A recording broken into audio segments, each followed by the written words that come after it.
Qëndrimi ynë ka qenë i qartë dhe nuk është një qëndrim i cili ka penguar apo pengon procesin e negociatave që po zhvillohen me Bashkimin Evropian.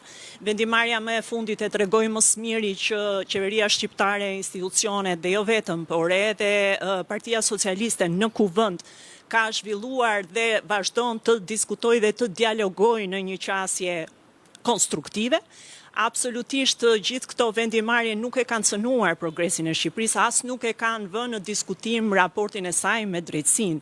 Dhe të gjitha këto janë thjesht aludime të opozitës dhe të atyre që në fakt e njollosin dhe e përbaltin Shqipërinë për ditë, por që për fat keq nuk ja dolën dot dhe për fat mirë ne jemi këtu ku jemi sot, jemi duke diskutuar dhe duke negocuar për t'i mbyllur kapitujt brenda kësaj dekade. Unë mund t'ju them është fakti që raporti i Bar do duhet lexohet mirë dhe qartë dhe do duhet lexohet ashtu siç është shkruar.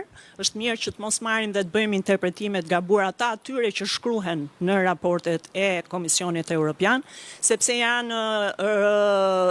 është gjuhë teknike e cila në fund të ditës orienton institucionet për të kryer patjetër dhe për të marrë përsipër angazhimet që dalin nga këto raporte. Por do t'ju ftoja që ta lexojmë me vëmendje dhe të mos bëjmë interpretime mbi bazën e raporteve. Shumë faleminderit.